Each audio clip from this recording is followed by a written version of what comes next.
చైనాలో తెలంగాణ సీఎం కేసీఆర్ బిజీగా గడుపుతున్నారు. ప్రముఖులతో భేటీ అవుతున్నారు. 4వ రోజు కేసీఆర్ షెడ్యూల్ ఏంటో మా కరెస్పాండెంట్ శ్రీకాంత్ అడిగి తెలుసుకుందాం. శ్రీకాంత్ చెప్పండి, 4వ రోజు కేసీఆర్ షెడ్యూల్ ఏ విధంగా ఉంది?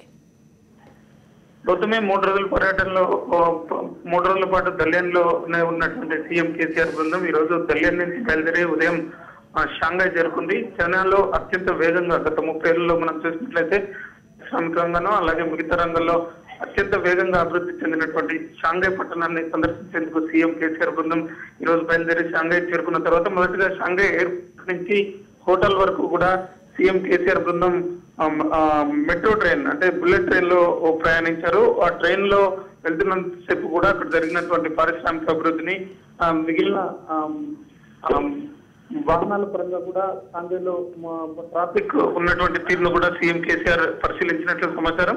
అలాగే ఈ సాయంత్రం షాంఘైలో ఉన్నటువంటి వ్యాపార వాణిజ్యవేత్తలకు సీఎం కేసీఆర్ బృందం సమావేశం కానబోతుంది. అలాగే నేషనల్ డెవలప్మెంట్ బ్యాంక్ ప్రతినిధులతో కూడా ఈ సాయంత్రం సీఎం కేసీఆర్ సమావేశం కాబోతున్నారు. తెలంగాణ ప్రభుత్వంలో ఇప్పటివరకు అమలు చేస్తున్న అభివృద్ధి సంక్షేమ కార్యక్రమాలను వారికి వివరించడంతో పాటు కొత్తగా పారిశ్రామికవేత్తలకు పరిశ్రమలకు ఇస్తున్నటువంటి రాయితీలు అలాగే సింగిల్ విండో విధానం అమలు చేస్తున్న తీరును కూడా వారికి వివరించబోతున్నారు. తెలంగాణ ప్రభుత్వం తరఫున ఈ రోజు షాంఘైలో సీఎం కేసీఆర్ అక్కడి పారిశ్రామికవేత్తలకు విందు కూడా ఇవ్వబోతున్నటువంటి పరిస్థితి ఉంది.